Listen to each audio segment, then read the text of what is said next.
Hello students, TNC exam preparation channel पर हम आपका स्वागत करते हैं।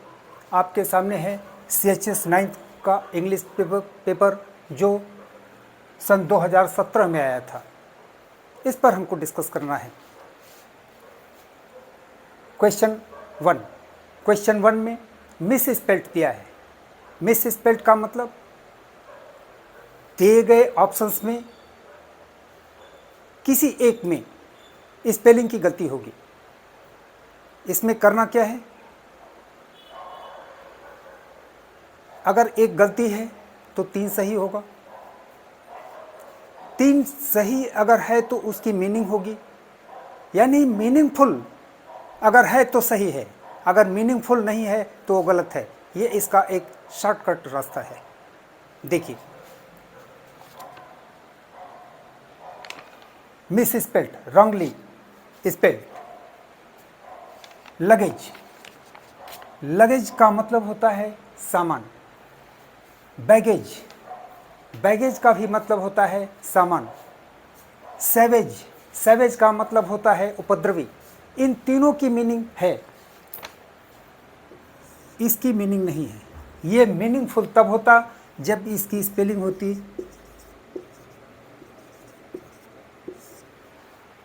ये दिया नहीं, एक जी के जगह पर 2 जी लगा दिया, यानी ये मिस स्पेल्ट है।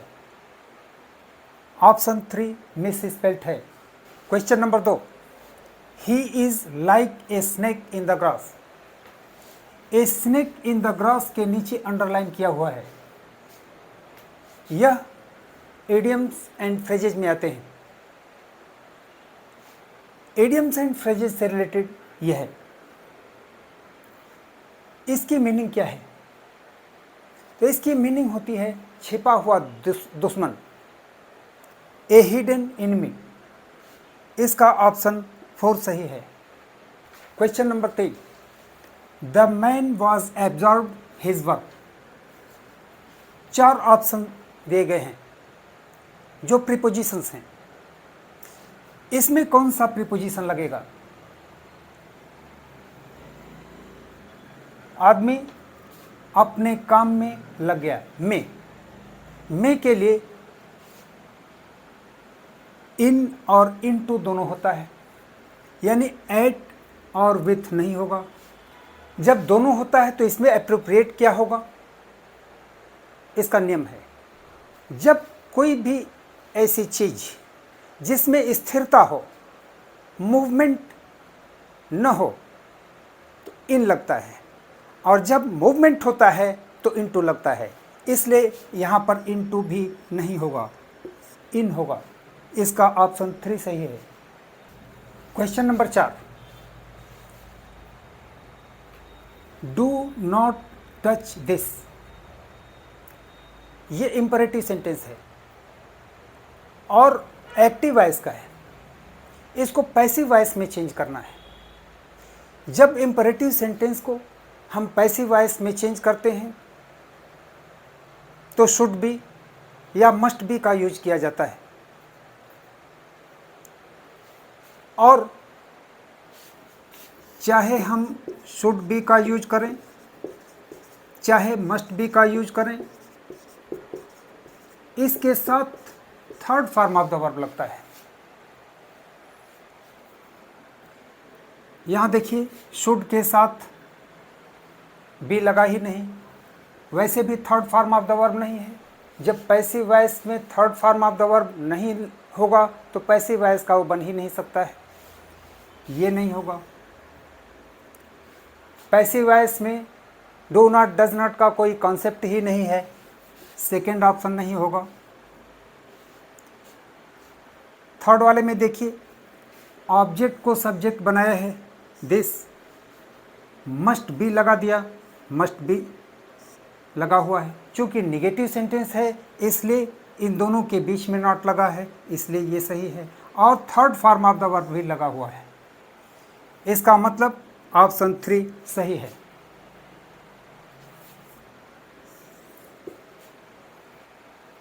मैंने पहले ही बताया, डू नॉट या डज नॉट का कोई कॉन्सेप्ट इसमें नहीं होता है। 2, 3, 4 खत्म।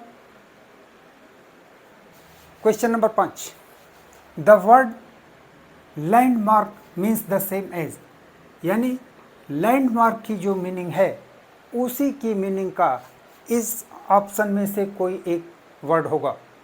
लैंडमार्क का मतलब होता है मील का पत्थर।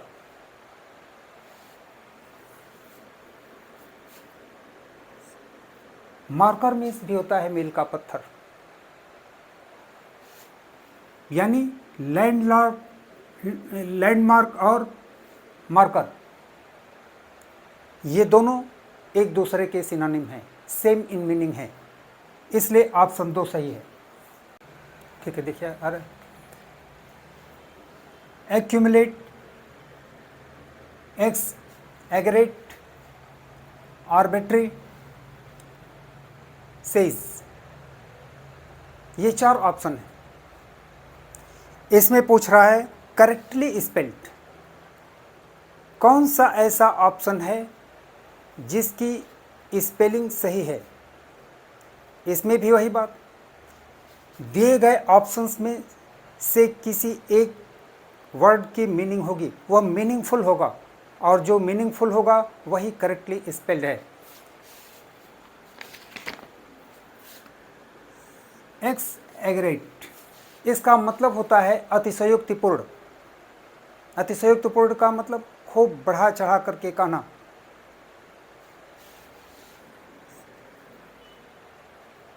ऑप्शन 2 ये सही है। Question number 7, what is the verb of the word hip. इस हिप का वर्ब क्या है। इस हिप का वर्ब भी हिप ही होता है, ऐसे टू हिप। ओवरऑल मतलब यही है कि हिप का हिप ही होता है, टू तो इन्फिनेटिव फॉर्म में है। ऑप्शन 2 सही है। क्वेश्चन नंबर 8 में दिया है he was as brave as a lion. नीचे जो 4 ऑप्शंस दिए गए हैं ये फिगर ऑफ स्पीच के हैं।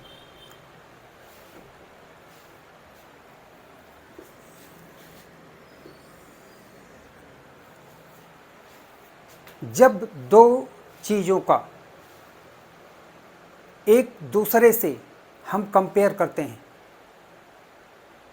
और कंपेयरिंग वर्ड के रूप में लाइक, एज या सो एज जैसे शब्दों का यूज किया जाता है तो वह सेंटेंस सिमिली में आता है। जब दो चीज़ों का एक दूसरे से किसी एक कॉमन पॉइंट पर कंपेयर किया जाता है और कंपेयरिंग वर्ड के रूप में लाइक, एज या सो एज जैसे शब्दों का प्रयोग किया जाए तो वह सिमिली होता है। देखिए एज का यूज किया गया है और बीच में क्या है, एडजेक्टिव। वह उतना ही बहादुर था जितना एक शेर। इसमें ही का कंपेयर लाइन से किया जा रहा है और कंपेयरिंग वर्ड के रूप में एज का यूज किया गया है। इसका मतलब ये सिमिली है। ऑप्शन 4 सही है। Question number 9, what is the adjective of the word exception. Exception का एडजेक्टिव क्या है, तो एक्सेप्शन का एडजेक्टिव होता है एक्सेप्शनल। ऑप्शन 3 सही है। Question number 10, which of the following word is correctly spelled, यानी नीचे दिए गए ऑप्शंस में से कौन सा ऐसा ऑप्शन है जिसकी स्पेलिंग सही है। फिर वही बात आ गई, जो मीनिंगफुल है वही सही है। सैगेरियन, सैगेरियन का मतलब होता है Sugri.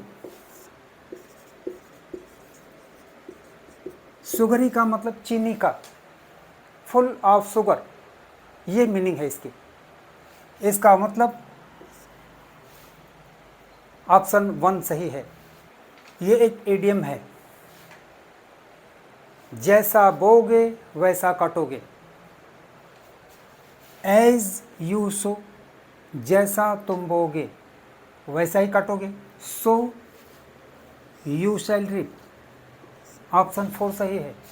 Question number 12, which of the following is an interrogative pronoun. इनमें से इंट्रोगेटिव प्रोनाउन क्या है। इंट्रोगेटिव प्रोनाउन क्या होता है, जो इंट्रोगेटिव वर्ड्स होते हैं वही इंट्रोगेटिव प्रोनाउन के नाम से जाने जाते हैं। तो इसमें इंट्रोगेटिव वर्ड तो एक ही है, हु। ऑप्शन 1 सही है। Question number 13, fill in the blanks with suitable phrasal verb. Phrasal verb ये 4 दिए गए हैं ऑप्शन में। तो क्वेश्चन नंबर 13 में फिल इन द ब्लैंक्स है, और किसके आधार पर है, फ्रेजल वर्ब के आधार पर। कंप्यूटर हमेशा ब्रेक डाउन करता है, क्योंकि ये इसका एक फंक्शन है, इसलिए इसका ऑप्शन 1 सही है। Question number 14, what is the synonym of the word proscription. Proscription का सिनोनिम क्या है, यानी इसके सेम मीनिंग का ऑप्शन में से कौन सा वर्ड है। तो प्रोस्क्रिप्शन का मतलब होता है प्रतिबंधित, रिस्ट्रिक्शन से इसका मतलब होता है प्रतिबंध या रिस्ट्रिक्शन। रिस्ट्रिक्शन यहाँ दिया हुआ है, इसका मतलब ऑप्शन 1 सही है। Question number 15, 16 miles blank space a long walk. दिए गए ऑप्शन में से क्या सही है। अक्सर प्लूरल नंबर को देख करके आर लगा दिया जाता है, लेकिन ये देखना होता है कि प्लूरल नंबर किसको रिफ़र कर रहा है। अगर प्लूरल नंबर सिंगुलर नंबर को रिफ़र कर रहा है तो उसके साथ हम इज लगाएंगे। 16 माइल्स ए लॉन्ग वॉक, आप कह सकते हैं ए लॉन्ग डिस्टेंस। तो चाहे 16 हो, चाहे 116 हो, या जो भी हो, वह एक को रिफर कर रहा है, एक डिस्टेंस को बता रहा है। और डिस्टेंस हमेशा सिंगुलर नंबर में ही माना जाएगा। 100 किलोमीटर भी एक डिस्टेंस को बताएगा कि वही डिस्टेंस है, 160 किलोमीटर भी वही डिस्टेंस है, उसके साथ हमेशा सिंगुलर नंबर का बिहेव होगा, यानी यहाँ पर इज सही है। इसी तरह से और भी क्वेश्चंस आते हैं, जैसे bread and butter, blank space A dish.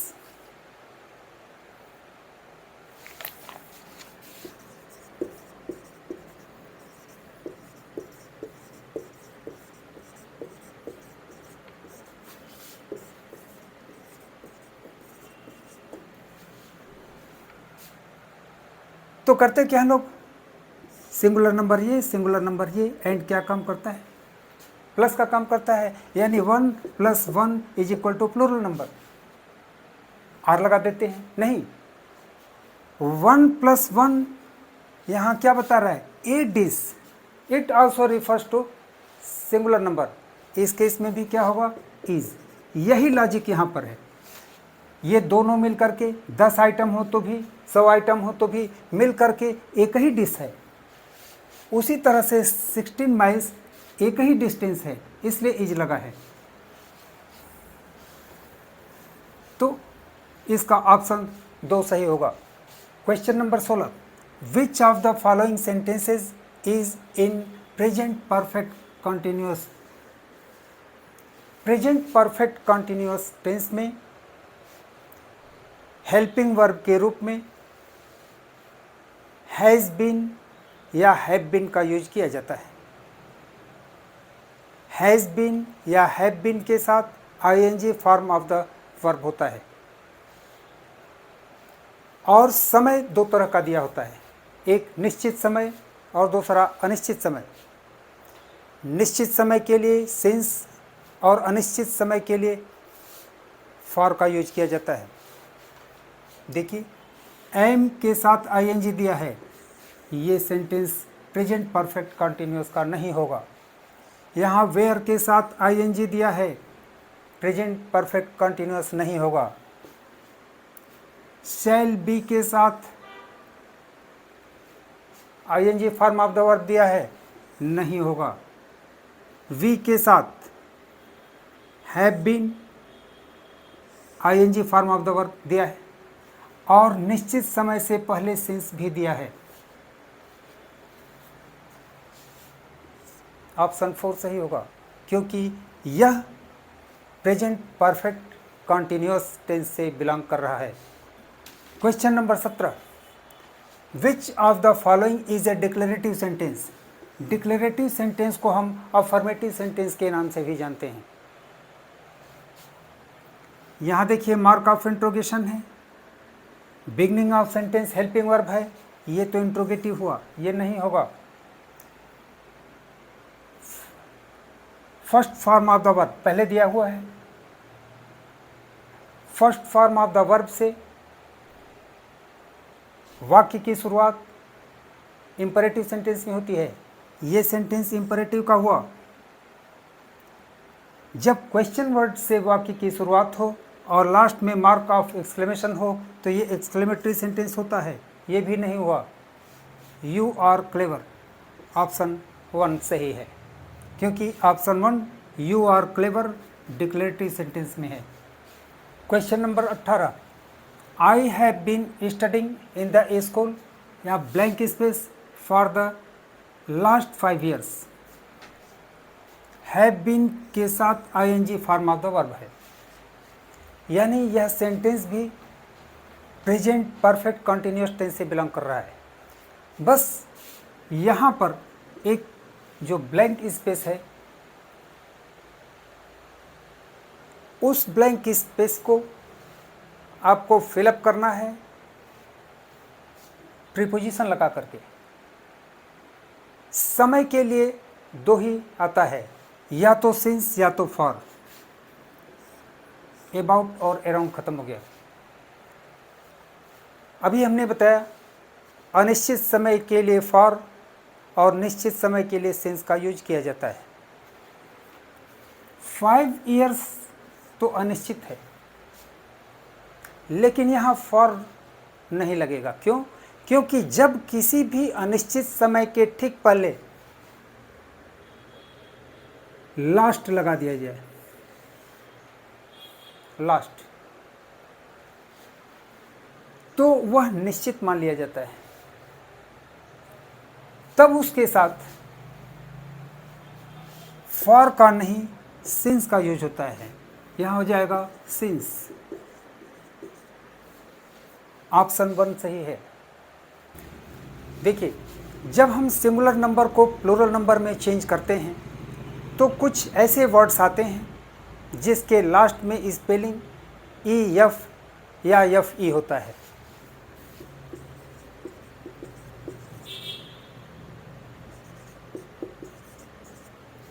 देख रहे? तो ऐसे केस में इसको प्लूरल नंबर में चेंज करते समय एफ के जगह पर वी कर दिया जाता है। लेकिन जब एफ के बाद ई नहीं लगा है तो अपने से ई एस लगाया जाता है। यहाँ एफ ई है, यहाँ भी एफ के जगह पर वी होगा, लेकिन ई पहले से लगा है, इसमें केवल यस लगाएंगे। यही फार्मूला नाइफ में है, के एन आई एफ ई। तो इसका हो जाएगा के एन आई एफ का हो गया वी, ई पहले से है, नाइफ्स के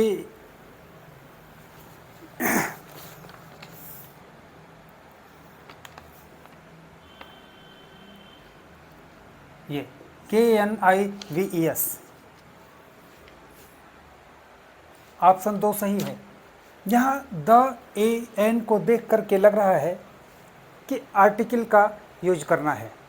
क्वेश्चन में देखिए, fill in the blank with appropriate articles. Question ही दिया है fill in the blank with appropriate article, so तो आर्टिकल में आता ही नहीं, खत्म हो गया। यही तीनों आर्टिकल में आते हैं, ए, एन और द का यूज तभी हम करते हैं जब सुपरलेटिव डिग्री का एडजेक्टिव हो, नहीं है इसलिए ये भी नहीं होगा।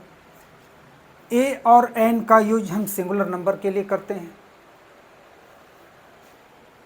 और जब हम ए यानी ए और एन दोनों आता है वन के लिए, सिंगुलर नंबर के लिए।